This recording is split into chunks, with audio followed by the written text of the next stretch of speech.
So, today I'm going to be sharing the 12 most life altering habits. I'm going to do this in a countdown form.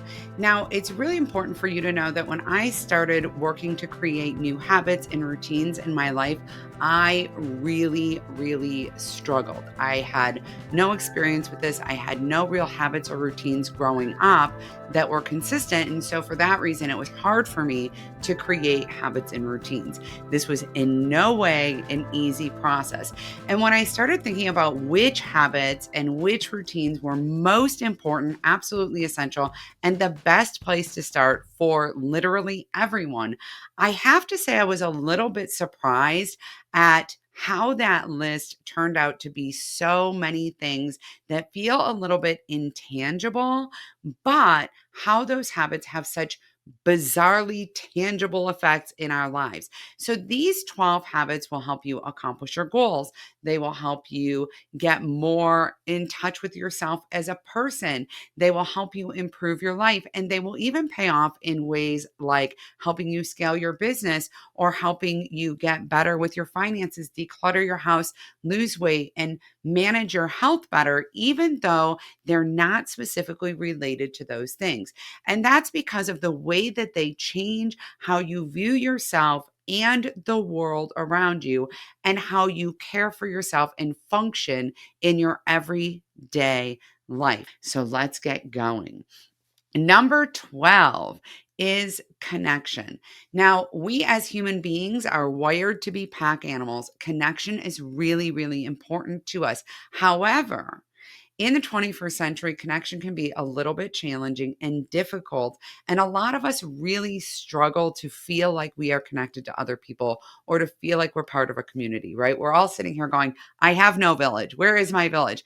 It's really important that we take the time every day to engage with other people. Now, listen, that can be other people online. Finding a group of like minded people that you can connect with for encouragement or support can really be beneficial to your life. So, if you're a person who doesn't feel like you really have that support system in your real life, or you're like me and you don't know a lot of people who are working on what you're working on, it's okay. Just connect with other people online. I have an amazing community. I will link it below so that you can check it out, where we do book clubs and there's all kinds of extra resources and educational content. And we have this really dynamic group of people there who are all about supporting each other, encouraging each other, and holding each other accountable and creating that connection that you may need in your life. Number 11 is Midday Move. Now, you may never have heard of Midday Move, but I have to tell you, it is an absolute game changer. And here's why. It turns out that just like we have a circadian rhythm where we naturally need to sleep at night, we naturally are going to be awake during the day, caused by melatonin and various other hormones in our bodies. Now, mind you, I know some of us sleep a little less at night because I'm a night owl too, but we generally have that rhythm. Every person also has another rhythm that's called an ultradian rhythm. And the ultradian rhythm is the amount of time that your brain can actually focus or be productive before it needs a break. Your brain has a natural breaking rhythm, meaning that if you are spending a lot of your time being creative or being productive, being on a computer, engaging in heavy concentration tasks, your brain needs a break. It's not because you're struggling to focus. It's not because you're lazy. It's not because you are not able to concentrate or get motivated. It's actually because your brain needs a break. For most people, this rhythm goes in cycles that are about 90 to 120 minutes. Very similar, by the way, to REM sleep. Think about that. And so your brain actually needs to unplug. And the best way to do that and to kickstart your brain again is to move your body. Now, if you can do this outside, all the better, because the benefits of being outdoors are simply amazing. But understanding that getting up and moving your body every 90 to 120 minutes, or when you need it, it's okay if you need it every half hour. It's okay if you only need it every 2 hours. But when you need it, getting up and moving around will actually cause you to be so much more productive that it will more than make up for the time that you stepped away from your desk. This is absolutely essential. Now, how can you do that? You could just walk around your office a little bit. If you have the opportunity because you're like me and you work from home, you have a little bit more independent space and freedom, you can do what I do. I throw on a really upbeat song and I just dance around for that song and I'm good to go. If you work from home, you could also do a small cleaning task. You could go throw a load of laundry in. Now, however, if you find that you get really deviated from your trail, like you throw in a load of laundry and the next thing you know, you're organizing your entire laundry room, make sure that you set a timer on your phone to get you back to your desk because, some of us need that. I'm one of those people too. Number 10 is read. Reading is really important for your vocabulary, for your writing style, and for your mental health. I was recently watching a video where a psychologist was talking about how important reading fiction is to your mental health and your well being. Reading fiction books and immersing yourself in that content can help you relax your body and get out of fight and flight mode. In addition, obviously, you can read all kinds of nonfiction that's related to something in your area where you're trying to grow, and you can learn so much there. If you are interested in reading nonfiction books, specifically personal development, and you want somebody to help guide you through them because you find that you get really fired up and you struggle to do those things because they don't necessarily match your real life or your actual circumstances, be sure to join my inner circle and get into our book club. It is absolutely amazing and revolutionary in the way that we approach personal development books and self-improvement books and really think about what works for us and how to modify that content to make it truly approachable so you can start implementing those ideas inside your actual real life. Number 9 is journaling. Now, listen, your journal can be anything you'd like it to be. And as I talk about this, a lot of people talk about struggling with organization. And I just want you to know it's okay to keep your whole journal in one place. It's also okay if your journal starts off as just one thing you're grateful for every single day. Your journal could be a prompted journal, it could be gratitude and accomplishments.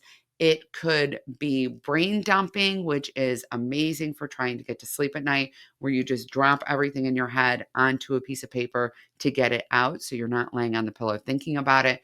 Really, your journal can be anything that suits you. It could even be a combination of all of these things in one simple place. It's really important with journaling that we don't overcomplicate this. It does not need to be overcomplicated.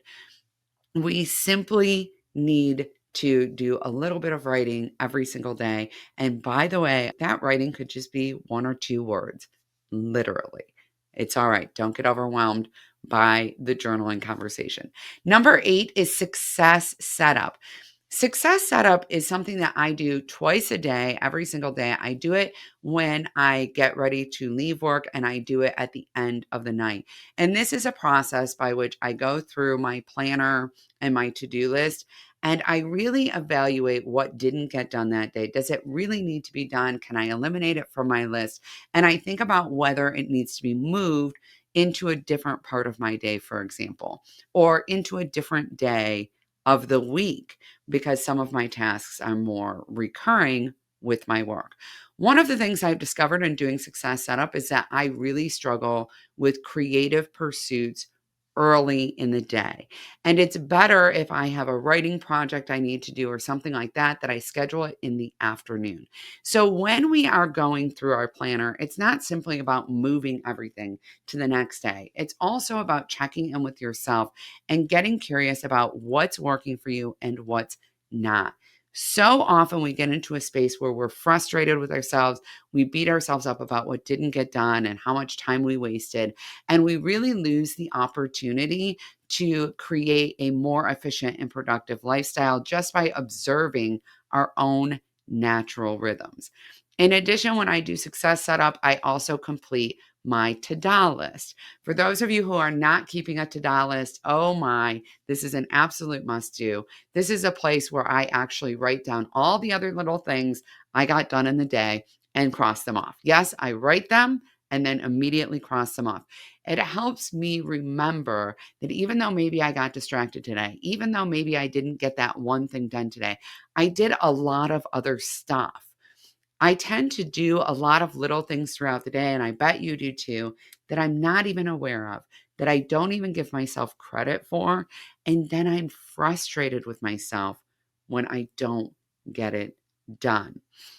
Number 7 is morning routine. Now, some of you might be wondering why the morning routine is not higher on this list than some of the things you're going to hear about in part 2. And so I really want to get into why that is. I know that there are a lot of books written about morning routine. I know that every guru on the planet has shared their morning routine. I know everyone talks about how important it is how you start your day, and I understand that. But some of you are probably like me and you might be night owls, and you may be a lot more successful with a really small morning routine. A lot of times, because our brain isn't fully awake, automating things in the morning is easier. Reducing decisions in the morning is really helpful for saving up that mental energy to later in the day. But that does not mean you need to wake up at 5 a.m. and have an hour or a 2 hour morning routine. So I'm going to tell you a few things that are not in my morning routine because I want you to give yourself a break if you struggle a little bit with morning routine. Journaling is not in my morning routine. Gratitude is not in my morning routine. Meditation is not in my morning routine. Prayer is not in my morning routine. I don't put things in my morning routine that tend to be a little bit slower paced because I will just fall back asleep. And I don't put things in my morning routine that require a lot of brain power because I'm not awake enough to have it. I'm just not. And that's okay. Things that work great in my morning routine are actually working out really as good in my morning routine because I wake up, I brush my teeth, I go work out. About halfway through the workout, my brain wakes up and says, "What are we doing? Why are we don't we have other things to do?" And by then I'm already halfway through, so I might as well just finish it, right? So I found that it kind of tricks my brain into not being distracted. If I work out later in the day, when I go to work out, from the moment I start that workout, my brain starts going, "You know what you really should be doing right now? Oh, this is really hard. Do we really want to do this?" And so to stop those thoughts, I just do it before my brain is really fired up and thinking any of those thoughts. Other things that work well in my morning routine are basic hygiene things. I always make my bed and I always eat breakfast. After my workout, I eat breakfast because I personally get queasy if I eat before my workout, not because you have to do it this way, but because it works best for my personal body. Being mindful in your routines and in your habits of what works best for you in your life, in your body matters. You can always grow those routines. Over time, I've added to my morning routine. The workout is an added thing. My morning routine used to simply be brush my teeth, wash my face. That was it. Then I added make my bed. Then I added the workout. So I've added several different things in my morning routine over time. Do not start with a giant morning routine. Start where you're at and add one small thing. To be absolutely honest with you, your morning routine will not dictate how your day goes more than number 6 on this list. Number 6 is the thing that will dictate how your day goes, how your work life is, how your relationships are, how your mental health is. And number 6 is also the thing that will stave off most chronic diseases and even prevent accidents. I am not even kidding. And it is so frequently overlooked. Number 6 is the bedtime routine. Everything about your day is determined by how well you slept last night and how much you slept last night.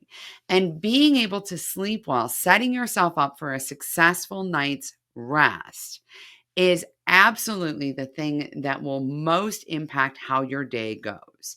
When we don't get enough sleep, we have cognitive impairments, we have judgment problems, and we start having disease problems, health problems. Not getting enough sleep is linked to every disease from diabetes to heart disease to cancer. In addition, it's linked to increased car accidents, increased falls. And you're more likely to be irritable, you're less productive, you're less creative. Not getting enough sleep actually causes the same deficits as being intoxicated. All right. So, what I'm saying is, if you wouldn't show up drunk at work, you shouldn't show up at work unrested. This is a really big problem. Now, listen, I understand that if you have a new baby, you are sleep deprived. I get it. But I think it's really important to understand that when we don't have to be sleep deprived, because, for example, we're waking up with a new baby every couple hours, we need to not be. The average American is getting about 5 hours of sleep a night. Not nearly enough. I know you've all heard the 7 to 9 hour rule, and I think it's really important to point out that that 7 to 9 hours is the lowest, and that's generally for people between about 25 and 35. People older than that and younger than that need more sleep than that. Now, if your body is telling you you don't need more sleep, that's okay. Some of us actually have variations. If your body's telling you you need more sleep, that's okay too. But really listening to your body and not withholding the rest it needs is absolutely essential. Sleep is not a luxury. Creating a bedtime routine that supports sleep includes things like turning off screens within a half an hour of bedtime, making sure that you don't eat within a couple hours of bedtime, unless, of course, you have a medical reason to do so. Being careful about what kind of content you engage with so that you're not getting your brain fired up right before bed, and doing things that will help you relax. I talk a lot about a two-part bedtime routine called reset and rest. And so in the first part, I do reset actions. And in the second part, I do things that set me up for rest, that help me unwind in my body. Number 5 is alone time. Listen, your voice needs to be the loudest voice in your head. It's really important that you get time alone, time to observe your thoughts, time to say kind things to yourself, time to journal, time to unwind, time to not be stimulated and absorbing all of these outside things. Okay. So that means not time scrolling, not time watching TV, time alone. Now, it doesn't have to be a ton of time, it can be 5 to 10 minutes to start with. It's just important that you get it. And by the way, this is true for both introverts and extroverts. It's important for you to have that time alone. Now, some of you might be like, Cassie, I can't get that time alone. I have kids. I understand. I have 5. I get that. I think it's really important to point out that your kids need time alone too. Boredom is really good for the brain. It helps stimulate creativity and growth in parts of the brain that otherwise will not develop in the same way. In addition, it's important for your kids to know that spending time with themselves is a good thing. And it's important for them to see you doing it so that they feel as adults like that's okay, that's allowed. Let's say one of your kids ends up being a little bit more introverted or a little bit more sensory sensitive. You not setting the example that it's okay for them to have that time alone is really going to turn into a problem for them as adults. And you don't stop worrying about your kids and how they're taking care of themselves or being taken care of just because they hit 18. I know my 5 are all adults now. And sometimes I'm like, dang, I wish I had set that example for my kids so that they could give themselves that kind of grace. So get that alone time in, show your kids that that's an important part of your life, and encourage them to do it too. Number 4 is goal work. It's really important that every day we're working on something for our future selves, that we are engaging in goal or growth work. Now, this doesn't have to be a big, huge thing, and it doesn't have to be super time consuming. As a matter of fact, I highly recommend starting out really small.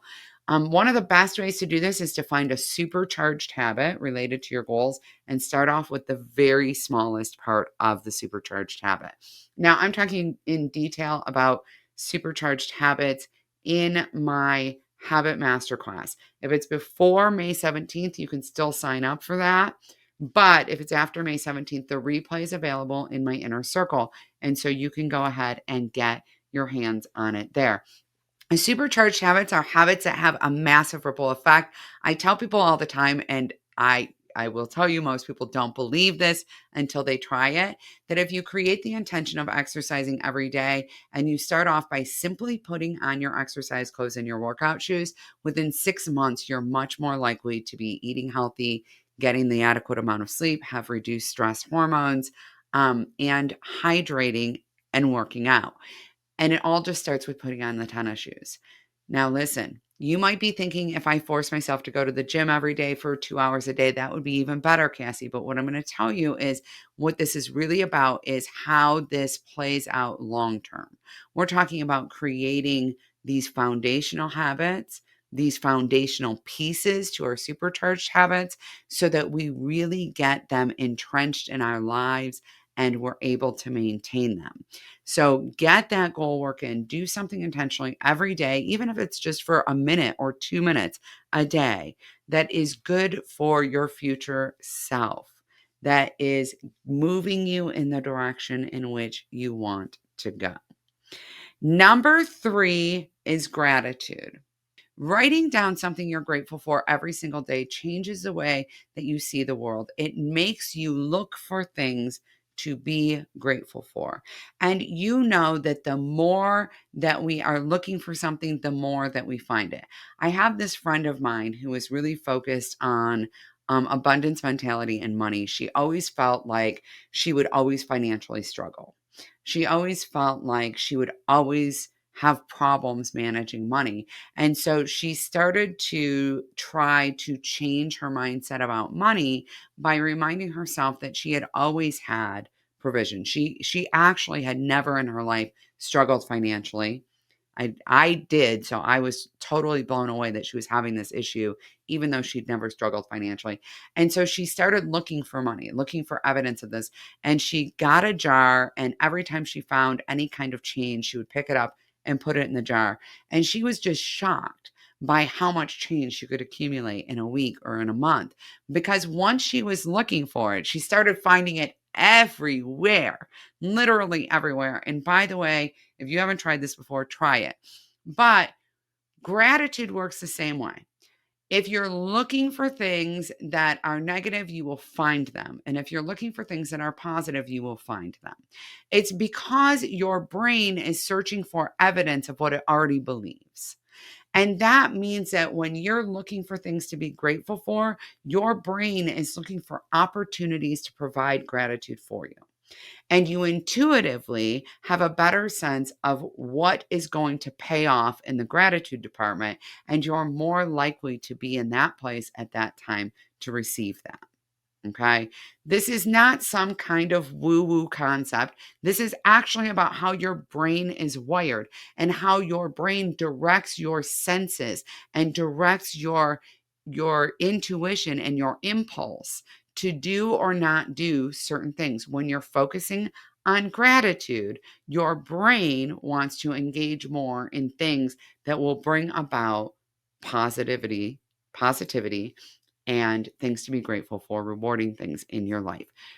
You can start with writing one thing. You can do it any time of day. But here's the journal hack you need to know. Put a few Post-it notes on your mirror in your bathroom and put a pen in your toothbrush holder or in your medicine cabinet next to your toothbrush. Anytime that you go to brush your teeth, like in the morning, at night, whatever, grab a Post-it, put it down on your vanity, and write down what you're grateful for. Write down something about your day, write down an accomplishment. That is your journal. Get a shoebox, put it in your closet or in the corner of your bathroom or wherever you have room, and toss those Post-it notes in there. I don't know where we got the idea that journals need to be some, bound leather fancy thing and that they need to be organized. This is my gratitude journal. This is my accomplishment journal. This is my brain dumping journal. This is my prompted journal. This is my how is my day journal. That's a lot to keep track of. Okay. Make it super simple for yourself and give yourself credit for doing it. Just make it easy. And I promise you, over time, you will develop this habit more and more. And eventually, you may have a beautiful collection of leather bound journals. But right now, all we're going to start with is those Post-it notes and that pen. Now, number one, no, I did not skip number two. I have two number ones because I could not decide which one of these was more life altering or more important. So, number one is create an affirmation practice. Practice affirmations every single day. Affirmations are scientifically proven to rewire your brain. Okay, I'm going to say that again because I know that that's a hard thing to process. Affirmations are scientifically proven to rewire your brain. They have used MRIs to study this, and because of neuroplasticity, you can rewire your brain. And that means you can shift your negative self-talk and limiting beliefs into a wealth of incredible and amazing beliefs about yourself, where you're having empowering beliefs and positive self-talk consistently. But you have to have an affirmation practice to make this happen. Now, I dig really deep into how to create an affirmation practice in my affirmation masterclass, which is in my inner circle. However, what you need to know is that if affirmations have not worked for you in the past, okay, it is because you have been misguided about what they are and how they're supposed to work, how to actually do them properly. And you may need my affirmation masterclass to help you identify where the affirmations you've been using aren't making the connection so that you can plug them in really well and actually get the benefits from the affirmations. Because I have to tell you, once you start getting these benefits, it is mind altering, okay? You will not believe the way that you think about yourself and think about the world in which you live. All right, so the second number one is celebrating your wins. Creating an awareness of your successes, keeping an accomplishment journal. Again, just do the Post-it note thing, just like you do with the gratitude. Keeping an accomplishment journal changes everything. Here's why. If you have ever struggled with motivation, if you have ever struggled with willpower, self-discipline, if you find that you have recurring negative self-talk or limiting beliefs, if you struggle and feel overwhelmed when you're taking on a new project, any of these things, this is the key. This is the key. This is the thing that will make you stick with it. The reason why is because when you create an awareness of your wins, you feel much more capable, much more confident, much more able to do the thing that you are setting out to do. In addition, when you write down your accomplishments on a regular basis, you actually increase dopamine production in your brain. And dopamine is what's responsible for making you feel motivated. You end up creating momentum. You feel like I've already done all these amazing things. I can do this too. And they don't even have to be amazing things, by the way. They can just be small things. Because when we're focused on our wins, again, our brain is wired to create more wins. When we're focused on our accomplishments, our brain is always looking for ways for us to accomplish things. And I have to tell you, this is the secret to waking up every single day feeling purposeful and falling asleep every single night feeling proud of yourself. And when that switch happens, there is literally nothing that you cannot do. You are absolutely amazing and you deserve the life that you've been dreaming about. And you deserve to feel amazing about yourself and to pursue the things that your dreams and goals are made of, to get those things into your life. So make sure to subscribe to this channel. I am always here helping you learn how to create healthy habits, grow to accomplish your goals, and overcome obstacles so you can upcycle your real life into your best life. All right, bye everyone.